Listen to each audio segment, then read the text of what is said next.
नमस्कार, मैं अलका मिश्रा।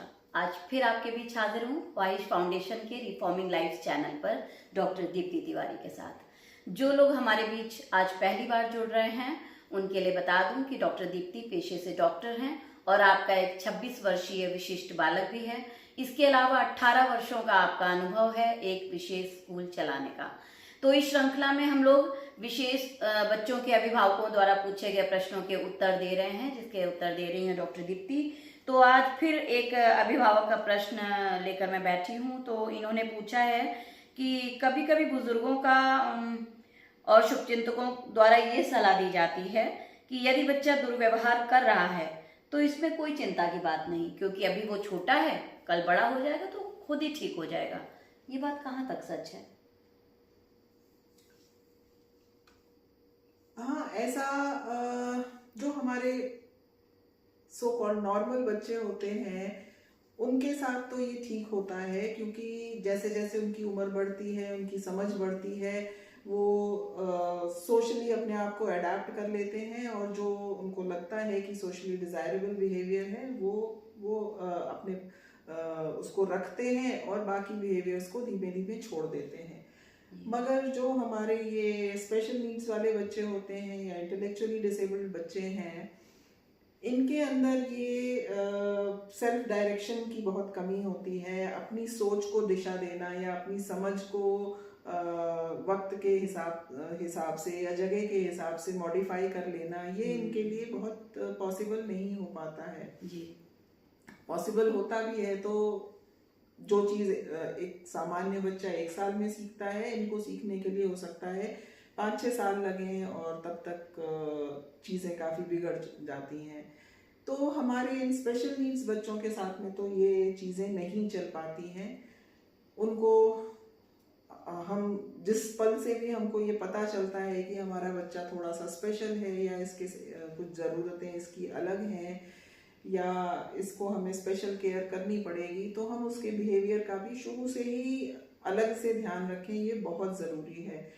क्योंकि बाकी सब स्किल्स तो चलिए अपनी जगह हैं, मगर जिस बच्चे का बिहेवियर डिज़ायरेबल नहीं होगा, जो बच्चा 10 लोगों के बीच में बैठने के लिए तैयार नहीं होगा, उस बच्चे को हम सोशली इंटीग्रेट कैसे कर पाएंगे?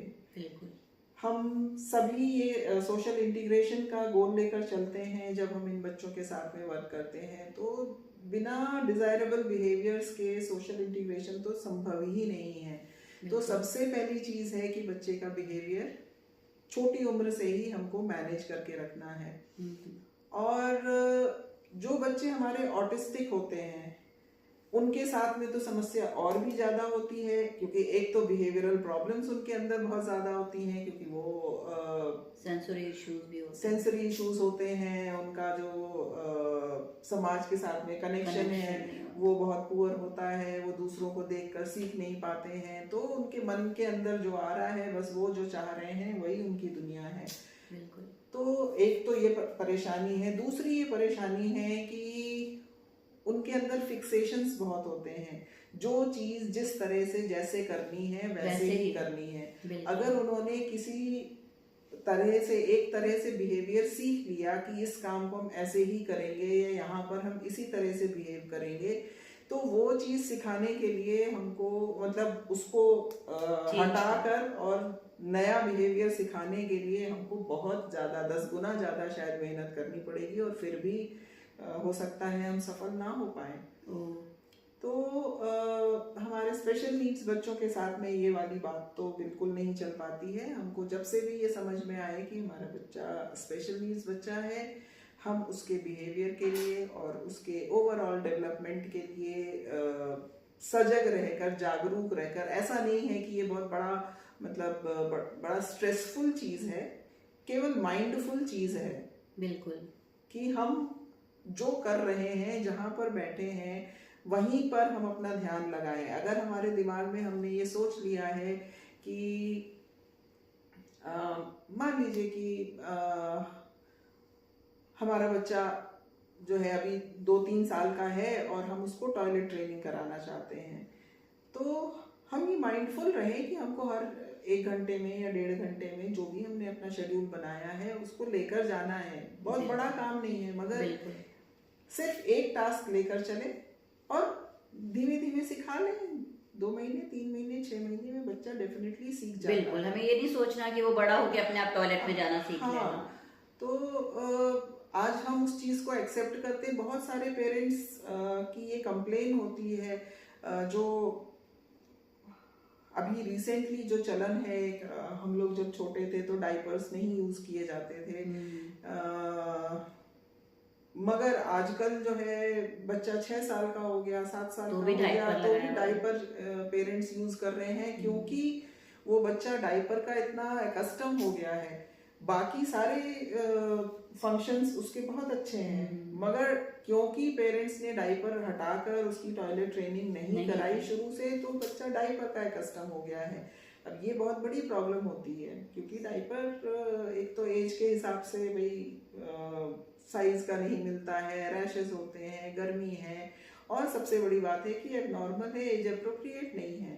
बिल्कुल। तो हमारे स्पेशल नीड्स बच्चों के साथ में ये वाली बात तो बिल्कुल नहीं चलेगी कि शुरू में आप कैसे भी चलने दीजिए, कोई बात नहीं है, और बाद में हम सिखा लेंगे या बच्चा खुद ही सीख जाएगा। नहीं, ऐसा बिल्कुल नहीं होता है। जो भी चीज़ें हैं वो हमें शुरू से सिखानी है, स्टेप बाय स्टेप सिखानी है, और बिना परेशान हुए बहुत प्यार से, बहुत आराम से सिखानी है। तो बिल्कुल, ये बिल्कुल सही कहा डॉक्टर दीप्ति ने। कई बार हमारे बुजुर्ग वो मतलब समझ नहीं पाते, क्योंकि उनको भी एक्सपोजर नहीं होता कि स्पेशल बच्चा के क्या ज़रूरतें होती हैं। तो वो एक नॉर्मल बच्चे की तरह ही उसको, बल्कि मैं तो कहूँगी नॉर्मल को भी अगर बचपन से हम नहीं उसकी प्रॉब्लम्स को इग्नोर करते हैं ना, तो आगे बढ़ती ही हैं। तो कोई भी समस्या जो है वो इग्नोर करने से नहीं सुलझेगी, बल्कि उसे जहाँ पे पकड़ में आए वहीं से उसको पकड़ लेना चाहिए, उसके ऊपर काम करना शुरू कर देना चाहिए।